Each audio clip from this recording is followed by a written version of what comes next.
Glo-Bus final presentation by Dylan Beard and Skylar Emmer. We really wanted to focus on having baseline models with lower pricing. So we really were not trying to have the best cameras, but cameras that people would still want, but we could charge a lower price compared to competitors. We really just started out using the projected performance box on the left side of the screen, pretty much the whole beginning until we started dropping from first down to second, third, and then fourth. And then we realized that that initial strategy was not enough. And you'll see how we changed. And then lastly, we just had lower prices for our marketing and different expenditures for the Latin America and Asia Pacific regions because of they were not as sensitive to differences in cross brands as compared to the other two regions. All right, so for our product design decisions, you can see right here, we started out like with as low quality as possible. So we just started like low quality until about like year 13 when we really decided like we were getting lower in the rankings and we were struggling with like what was a difference. And you'll see later we looked at the competitive intelligence reports and we saw that we were a lot lower than what our competitors were. So we decided to change our PQ rating, and this is what it was at the end in year 15. So you can see we have a little bit higher quality stuff. I know for most of the Glo-Bus, we had like this around 10 and 12 and 12. So we made a lot of changes in year 13 that really helped us, like 13 to 15, that really helped us. And we felt like it was a limiting factor for us looking back on it, just not being able to, or more just like not realizing that that was our part of our issue. So the chop charts year 6, you can see our PQ rating is really low here, and we represented on the graph before, but like PQ rating is really low for both of these. And then the performance features and number of models are different. And over time, this is at the end in year 15, we had the PQ ratings a lot higher than they were. Marketing decisions, as I touched on during the initial strategy, they were initially lower for the Asia Pacific and Latin America regions. And basically with that projected performance red box on the side, our main goal in the beginning years was really just to meet and increase investor expectations, especially on return on investment and earning per share. And because we were so focused on those two things in the short run, we were really willing to risk any of the other factors. And one of those factors that ended up being affected was our marketing. We actually severely decreased our marketing around year 9 and 10. It hit an all-time low. You can see on the graph for cameras in year 9, and then in year 10, our marketing expenditure hit an all-year low for the drones. And that was just to increase, like I said, in the short run, but clearly things started going downhill when we decreased marketing that significantly. And so we finally realized that if we were going to increase in our rank, we had to increase our marketing. And so we really shot up our marketing the last 3 years compared to our previous years and compared to our competitors. So we tried to be the highest in marketing and especially above the industry average. And you can see that in the graph how it really increased in the end. For our assembly decisions, we really made a lot of these additions in year 6, and 7, and 8. As you can see here, we had 310 stations for the camera and 130 for the drones. So this is the final year that we added workstations. So I don't think we really were meeting all the demands of what our consumers were buying. So we felt that it wasn't worth the investment to decrease our earnings per share and return on investment and stuff like that for more workspaces because we were already meeting everything that we needed to. There were a couple of years where we were struggling, but when we thought about it in the end, it just came down to our marketing. So then our compensation decisions, we always had an increasing compensation every single year. The percentage varied a little bit, but it was always, we wanted to build upon what we had the previous year.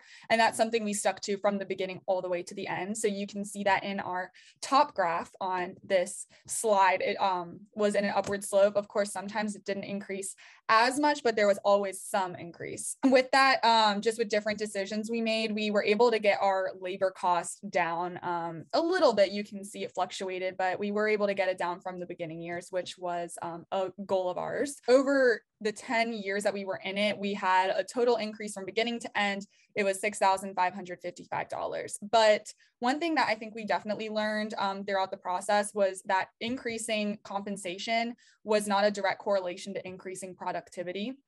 And we didn't really look at our productivity close enough, I don't think, throughout the first, I would say like 5 or 6 years. But definitely towards the end, we started realizing that there were other ways we could produce higher productivity. And that really came through increasing the section that was best practices / productivity improvement training. We had that very low, and we actually didn't change it for a couple years because it just wasn't a focus of ours. But as you can see in the bottom graph of our productivity, we kind of were at a flat standstill with very little change for around year 8 all the way to around year 10. And then once we started understanding the importance of that section, we started increasing it, especially compared to the industry average and competitors. And that really changed the game for us. For our corporate decisions, we've really kept this the same throughout the entire 10 years. So initially, actually, this was the only thing that we changed. We went out of the gate with $5,000 for our renewable energy program. And with a 1% operating profit, we just found that this was the best for our company and helped our earnings per share and return on equity and profit the best. So we decided 1% was good enough. We played around a little bit with the contributions with money, but we found that 1% of our total profit was the best way that we went for this. And as far as everything else goes, the Green Initiatives program, we said yes on that. We wanted to have our image rating as high as possible. And I think one year we came in second place for a corporate citizenship award. Our image rating was really important to us. We had a high of 91, which I think was one of the highest out of all the companies, if not the highest. And we decided that this was a big role for us because it did help our numbers a lot, as far as like earnings per share, return on equity, profit, and all those things. So we really thought that this was another big factor in our company's success. So for our finance and cash flow decisions, you can see all of our different aspects in the various graphs.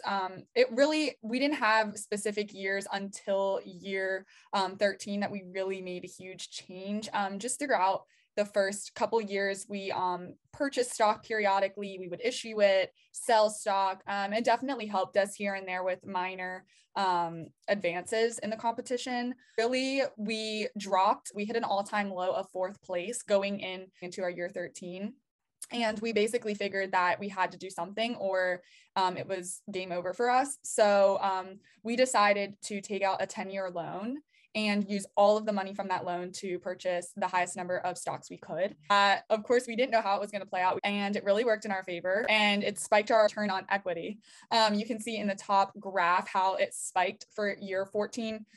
It was really increasing all the way from year 12. So it spiked year 14, hit an all-time high of almost 150%. And that insane return on equity really freed us up to make other decisions that we wouldn't have been able to do had we not had that security of such a high return on equity projection. And in the long run, I think it's important just to note, you can see how it dropped back down, back to year 15, around 60%. And in the long run, we don't know if it would have sustained itself, but we knew that this wasn't only a 15, we only went to year 15, so we knew that we could sustain ourselves till then. And as you can see, our net revenue also significantly increased, helping our cash flow as well as our stock price. Even though it did have some decrease at the end for year 15, it was really always increasing incrementally throughout the entire project. Just all the different loans that we took out. We didn't take out too many, and as you can see, this is the loan that we did take out. And I want to comment on that because I talked to you after exam 3, and you said live on the edge a little bit because you said that no one had ever done that before. And when looking at how Glo-Bus scores work, I noticed that the best in industry score is based on is compared to other companies. So when we were the highest at I think it was 138% return on equity, we got 20 full points for that. And this was when we were in like 4th place. We were tied for 4th, I think. So the way I thought about it was if we can get that as high as possible, then it is the other team's scores are based on our score. So I looked at the performance ratings afterwards, and they all had like 8 points or like 6 points towards the score. So I think that really helped us out in gaining back some ground that we'd lost throughout the years of the game. Down here, our credit rating throughout, we've stayed really, really good with our credit rating. I think some of it dropped sometimes whenever our image rating dropped or we were pulling out these big loans. But I think overall, this sacrifice was worth it because we didn't end up having to pay the loan back in the end. So projected versus actual performance. Our projected performance was always better than our actual performance. And I think we really struggled with understanding why throughout the first part of the game. And when we did figure it out that it was based on the other companies, this chart single-handedly saved us the game. We upgraded our marketing and advertising budget, like Skylar was talking about earlier. As far as this goes, we were really, really low compared to our competitors. And we looked at the leading company, which was Drones and Loans, and we decided, okay, we're going to one-up them on every single thing that we possibly can. So this is just North America's, but we went through North America, Latin America, and the Europe, and I'm forgetting the other one, Asia, I think. And we went through this and we won up their marketing on everything so that we could get a better comparative advantage to them in the marketing category. And that really shot up our numbers. And like I said, I think that saved us the game. And along with changing the PQ rating, because this is where we noticed that too. We noticed that our PQ rating was severely lower than every other company's. And by getting higher than Drones and Loans, we could make up some of those points in the best in industry score, which is where we were really lacking.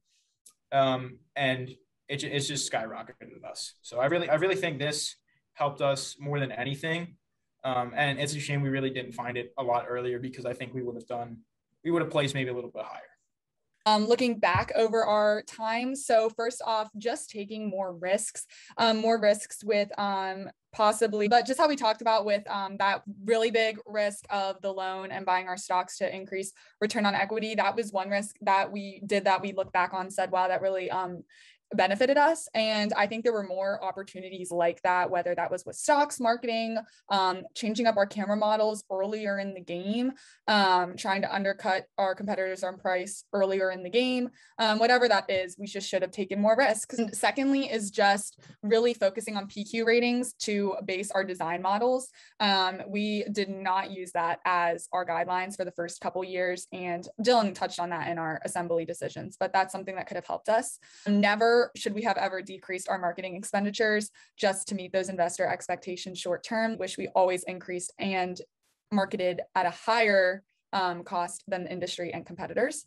We wish that we found those competitive intelligence reports earlier in the project that showed how many models our competitors were having, how much they were spending on all of the different aspects, because that allowed us to undercut in pricing, and that allowed us to create models that were very similar to theirs. And we didn't find that until year 13. And lastly, just that productivity training that I talked about earlier, if we found that, we would have definitely had higher productivity and been able to lower costs in other areas. Our team roles, this is the chart that we had in class, so I based it off of that. We didn't really have a clear leader, that just being the two of us, I mean, it really wasn't hard to work together, and it was more of a partnership than anything. And every decision that we made was made with the approval of the other person. So I would say my roles, I was a coordinator. I kind of took role on like planning the meetings. Like I was texting Skylar like, hey, what time do you want to meet tonight? I just figured like I was more of the person who initiated it. And I'd say we both were completers, because we shared equal work every single time we were there together. We were bouncing ideas off of each other and getting all the work done. There wasn't a time where we didn't meet together and go over Glo-Bus. And then the communicator, we were both communicators. We were always on the same page as each other. And I was the one that just threw out a bunch of ideas, even stupid ideas that Skylar kept my ideas in check. That's why I put her down as a critic. She kept my ideas in check and constantly weighed the options. And it really worked out well together. And she was the contributor. And then she like understood like what made the companies run really well. She had notes down written from the beginning in the tests that we took.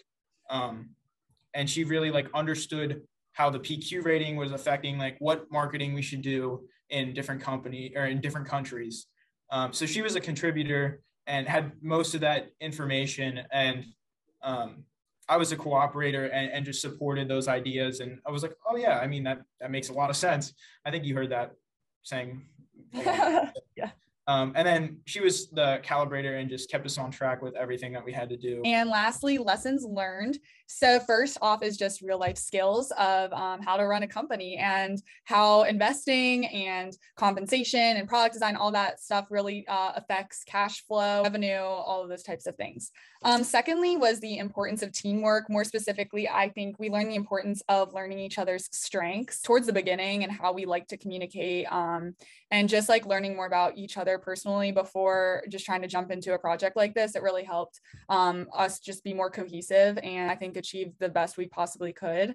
And also just implementing the 4 functions of management, planning, organizing, leading, and controlling. We really did emulate those 4 steps by starting out with that plan and then planning out the ways that we were actually going to achieve those goals. And Dylan and I think both took leading positions at different points throughout the semester when we had to, and when we had those ideas, and then just having an environment where we were holding each other accountable and holding ourselves accountable and getting our work done. The 2 biggest areas of the project that we grew the most in our knowledge, it was first off marketing management, just understanding the importance in raising marketing expenditures versus lowering, as well as website design, all those types of things, as well as just how it impacts marketing pricing for different regions. So for a region that's more price sensitive or a region that picks their products based on branding, as well as strategic planning and analysis.